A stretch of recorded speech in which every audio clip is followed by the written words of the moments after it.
think the problem is that when you record an episode of a podcast on a hot button topic, something that's really in the public eye and high relevance and of importance to people, and at the same time to make content for that podcast, you open up your inbox and allow people to share their thoughts with you. I mean, you can see where this is going, right? Inevitably, people are going to share how they feel about the relevant issue that you yourself have just brought up. And that's the situation we find ourselves in today. So welcome one and all. This is another first for Unclear. This is a part 2. This is an addendum to the last episode where I, plumbed my own depths for my feelings on the, if not untimely, then still somewhat unexpected passing of the dear Queen of my country of birth, England, and the United Kingdom, but to a lesser extent. And, I just put myself out there. And what I got, first and foremost, was a response from a listener who has been of great contribution to the podcast so far, a young man named Kevin. And he shared his thoughts with me because, we have similar stories, dear listener. We emigrated from our homelands. We landed here in Toronto, in this bloody lovely city, and we met a lot of lovely people, and eventually we met each other. And we left our homelands on the other side of the Atlantic. And now here's what's crucial to provide you some context to this story. As you know by now, I was born in England. I was born in the United Kingdom. Kevin was born in Ireland, which is a piece of land that's very close. Both these pieces of land are very close to one another, but crucially for the context of this story and for the context of the Queen passing away, those two places are not the same place. And there's been a lot of discussion about that very fact over the years, and who rules what and who. So when a ruling monarch of one of those nations dies, it means different things to different people. And that's some of what I was trying to get across last time. And I'm very pleased to present Kevin's feedback now. He's going to tell us how he felt about that episode, and we'll hear him out. So I think the problem is that I'd like to have a little bit more information or have a better understanding on your feelings on when Queen Elizabeth passed away. Oh. Now, I'm bringing this up because you're an Englishman living in Canada, so you obviously immigrated to a different country. Guilty. And right. This will be my follow-up question of why did you immigrate? And was it because of you didn't fit in to your country, which I feel is a lot. I feel is a big reason for people to emigrate to anywhere is that they don't feel like they fit in socially, politically, in their surrounding areas, so they move and find somewhere different. Yeah. But I was just wondering, if you were still living in England and you didn't move, you stayed put. Sure. Do you think you would feel differently about the Queen than you do now? And I only ask this because I have an auntie and she's a royalist at heart. She loves the royal family. Whoa, she celebrates whenever there's a celebration. She will try and go to Buckingham Palace and see whatever you can see. A real royalist. Great. Okay. So I'm wondering, do you think you would feel differently if you were still living in England when the Queen passed? Wow. Oh my gosh. Yeah. Love this. Okay. Phenomenal question. And yeah, you dropped thank you first and foremost.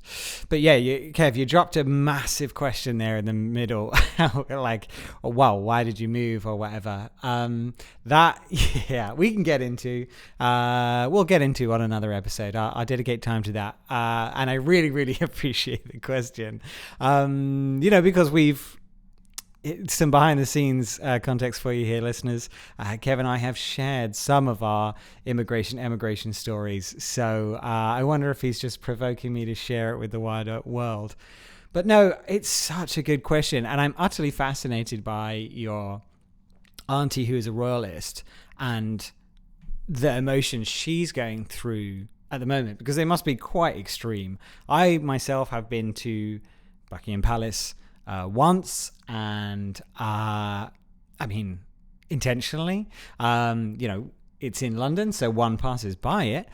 Certainly, if you tune into my marathon episode, you'll know that it finished by swinging past Buckingham Palace. But actually going there and seeing the blokes with the hats and the trooping of whatever, exactly once. So I wonder how many times Kev's auntie has done this, and if she's a true royalist, how much it means to her.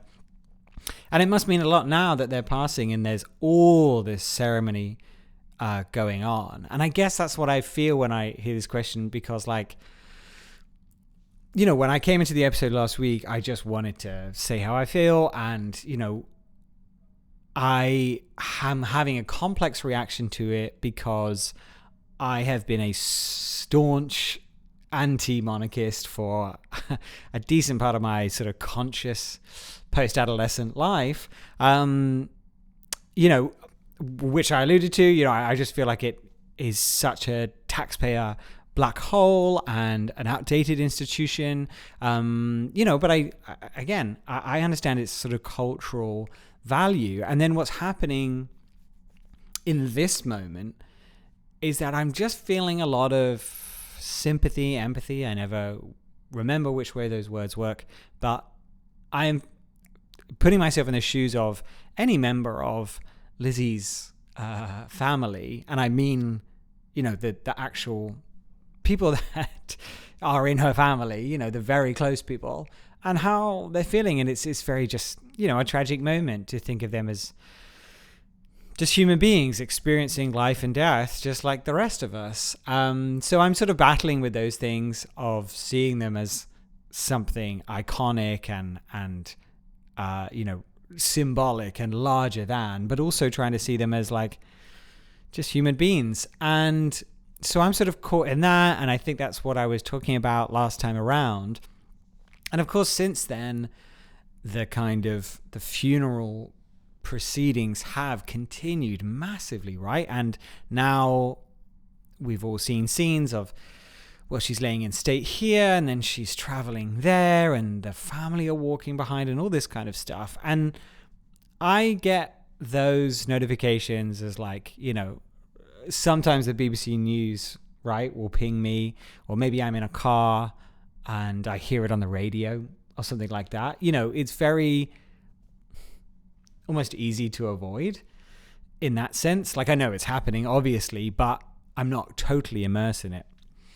Whereas speaking to my family back in the UK, and specifically to my parents, it is just everywhere. The coverage of this funeral and the speculation of what each family member is feeling and what comes next. And God, what did I hear today? Oh, should Harry and Meghan have held hands at the funeral? We're really getting into the nitty gritty of it. And I think the truth is that if I was at home and I was exposed to that density of media about the thing, I would quickly be disabused of my feelings, my softer feelings of oh man, this is the tragedy of it, the sadness of it. I think immediately I would be much more cynical about it. And it's then, if I think about that, it's hard to tell if I'm cynical about the pageantry of the occasion.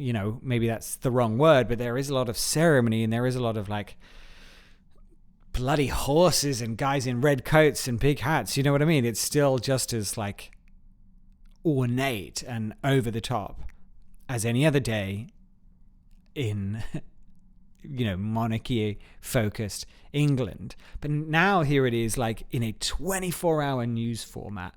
And so they get into that place which is just like, there's truly nothing to say. It is, we've talked about the Queen's life. We've talked about Charles waiting for the throne. We've talked about other members of the family. All the coverage has been covered. And now they're into the absolute time-killing stuff of just like watching the coffin, being sort of walked and then laid in state and whatever. And just the news coverage is this live video of that, and the newscaster just not even analyzing it, just saying what's on the screen, like an incredibly morbid sort of commentator on a sports match. It's and so there's nothing more to say. It's not TV, one could argue, and yet here it is on every channel, or at least wall to wall on the major channels. And that makes me feel cynical about the institution of media. And also it makes me feel cynical about the BBC and the content that they produce. And it makes me feel cynical about England, and, because the BBC is nationally owned and, rather it's part of, the taxpayer kind of system. So it's, part of England. It's very much entrenched. And of course, so they have to show to some extent what is happening. And so, like I say, I get cynical about that kind of large corporation, which is exactly what it is, that surrounds both the country and the monarchy. And it just seems like, isn't it more respectful to this person not to like just scrape the barrel on offhand comments you can make, and especially with the drama that you want to dip into? Like, we know that there's the story with Prince Andrew occurring, and we know that he should be, held responsible for his actions. And so like, it's bad coverage if we don't cover that. But then if you just get into the sort of like speculation around it, then that's also bad coverage. And if you are, like I say, commenting on who held hands with who and who mourned the right way and the wrong way, I think you've run out of things to say. I think you should stop reporting. I think you can choose to show the funerals silently, if that's what it comes to. If you have a duty to show it, then just do so, and don't feel the need to do a 24-hour coverage where someone just comments bleakly on what's occurring. And so, clearly I would be upset to be constantly exposed to that. And of course, it is going to make more impact at the epicenter of where it occurred, right? So I think the question is interesting of how would I feel if I was there when she died.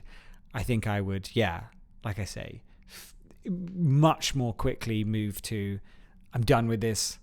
I'm sick of hearing about it. Like, it's obviously sad, but like, can we move on? Like, there's just so many problems facing England right now. And as tragic as an event as this is, we have to move the conversation forward. And so I think I would feel like that much more immediately, and probably feel more, cynical and definitely more aggressive about this. But as you were asking the question, I heard you say, like, there was a part where you said, without the stipulation of if you were there when she died. Would I feel different if I still lived there? I moved away 7 years ago. And I think about that as well, because I think that a lot of the sort of rosiness and wholesomeness and cuteness that I feel about the Queen is from a pre Harry and Meghan era. It's from a pre-Prince Andrew era. I know all of those stories. I've been exposed to them as much as anybody else in the world. But in the same way, I'm less exposed because not only do I watch less news, but also if I'm exposed to it, it's mostly Canadian news or North American news on North American time. And so there's a disconnection that meant I could kind of consume the Prince Andrew story when I wanted. Whereas I think if I was there, I think witnessing it live, it being the thing that we're all talking about, and I think it's perceived that the Queen's reactions to both of those events was not great, like didn't handle it in a PR sense. And so in a life of sort of handling bad PR that obviously exacerbated after 1997 and Diana, probably leading up to that moment, that's kind of the apex of that moment, right? Until more recently. I think that this charts the downfall of the public opinion of both her and the crown in general and the monarchy. And some of what I was saying last episode was, isn't that nice that she's kind of let that happen? But yeah, these are very much moments with extremely negative PR in terms of Prince Andrew. And then like the stuff that they were saying in the Oprah interview, Harry and Meghan, and obviously they made the choice they made, and that was very public as well. I think as many people in the nation may have seen her as less of the kindly grandmother figure that, is in my mind when I think about this as a tragic incident. So yeah, I really appreciate that ask, and I really appreciate that feedback or question or whatever we're going to call it. So thank you, Kev. And thank you for being such a enthusiastic listener over a relatively short time. So yeah, really, really appreciate it. And I would almost like to get you on here and get your much more detailed thoughts, as someone who is in Toronto, not from Toronto, and also not from England, as discussed.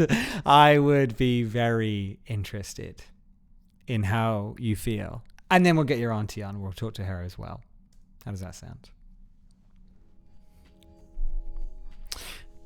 Okay, I hope you'll appreciate why I had to start there with that question. Like I say, episode blast part 2, a continuation, an addendum. I hope you'll appreciate why we had to go with that voice note first. And when I say I hope you'll appreciate, I'm talking specifically to a long-term listener mentioned last time, our beloved Mary. Because as you'll know from the last episode, Mary was in fact the second person to provide feedback, and I managed to lose that file because I'm not as good as tech as I like to think that I am. And then she very bravely and graciously resubmitted. And obviously it was the first one I wanted to get to, but, just continuity wise. So Mary, I hope you understand. And yeah, again, maybe to give some context, and maybe this will embarrass her, but Mary's someone who I think should be behind a microphone instead of someone like me, because I think she has more interesting and insightful things to say. She'll definitely be embarrassed by me saying this, so I'm going to double down. But yeah, she sent us a message, and we're going to give it a go. Oh, hello, Tom Corbett. It's Mary Wilkinson. First-time caller, long-time listener. Just tickled that you're opening the floor for feedback. Good. I'm sure there are many things I could say since I've been on this journey with you since day one, Ep 1. True say. And I suppose the one note that is worth sharing from my end is that as I've watched you nestle into this new routine of yours, feeling more connected to the audience that you know is growing, Right. and Definitely. you're taking us along on your journey of life and Yes. sharing what's going through your mind Yes. and what's happening with you, and you're happy and you're light and you're enjoying it, and it's great, But but I want more problems. ah, I find that when you talk about something that irritates you, irks you, gets under your skin, pisses you off, I just find it to be real fertile ground for philosophizing. oh, okay, And okay. as much as I like to see you happy and chuffed with this new form of communique, Yes. I want some more problems. Right. What do you hate? I can't get enough. Great. Yeah. I mean, you're so right. You know, you know how to cut to the core of me. It's true. It's true. It's true. I've become fat off the spoils of this delightful creative endeavor. I've enjoyed myself too much. I've regaled you all with tales of the tour and how nice it is to see my friends and be back in the hood and enjoying summer in Toronto and all of the good things. You're right, Mary. You're right. I've betrayed the original vision of the podcast to be nothing but problems. I betrayed the very opener of my episodes. If I think that this is the problem, why haven't I got more to complain about? Yeah, very embarrassing to be caught off guard like this. You know, because it's true. Yeah, I've moved away from being cynical. Let me. I mean, the first thing is, right, as I say, I'm having a good time, and that's the problem. I did think there was an episode a few ago that was a bit downtrodden. I won't mention it by name, which maybe reflected my mental state at the time. I'm trying to show you the ups and the downs, but you are right, Mary, in suggesting that I haven't shown many downs in terms of my gripes. Yeah, I've been on too much of a high. And also, here's my fear, right? I don't want to just complain about stuff. I want to complain about stuff and make you laugh. I want to complain about things and see the funny side, and then we all get to heal through the ridiculous. Have you ever heard of absurdism? Okay. I'm really gonna just just wander into the field of philosophy here and break a few glasses, but I had the philosophy of absurdism described to me as nihilism, but it makes you laugh. And I think about that a lot. I think about being, looking out at the world and being like, shit's whack. But at least we can laugh about it. At least we can share in our trauma, right? And therefore find comedy somewhere in that, right? So what I don't want to do is sit down in this chair and be another white bloke who's grumpy about stuff, who puts down this and that and the other. Things aren't as good as they used to be. Things aren't as good as they could be. This kind of energy, or just marginalizing other people who are suffering. Anything along those lines. I'm trying to come on here, tell you about how I stubbed my toe, but how it was really funny when I did it. And yeah, it's a little harder to find the comedy in the pain when life is chaos. So when life is chaos, it's much easier to sit down in this chair and be like, hey, and laugh and tell you about the good stuff and tell you about how crazy it is and talk about rampant anxiety. But You know, I haven't found the rhythm to be like, life sucks, but here's the punchline, you know? So that's my truth. I don't want to make this a podcast where I just shit on people. Therefore, I've been overly happy. Now, we're at the moment in the podcast where the non-ardent listeners have dropped off, okay? The casuals, the tourists. You know, only the hardcores listen to this moment. So if you're with me, shout out. And let me tell you the real answer. I'm trying to get employed right now. I'm looking for a new job. I'm putting myself out there. I got my resume in the mix. I got my inbox open. You know, and because I think it shows me to be a well-rounded person, I put the link to the podcast on my site. So people are going on my website, tcorbett.co.uk. Check it out. Thank you very much. Tell your friends about it. So I go on my website, and the content I'm putting on there is all about, you know, what I do, the projects that I've done, the web projects, more creative coding projects. And then I'm trying to show that I'm a, you know, well-rounded character with human values and emotions. And so I put other stuff in there, right? I put my music on there. I put my some pictures of myself throughout my life, okay? Things that I've done, highs and lows.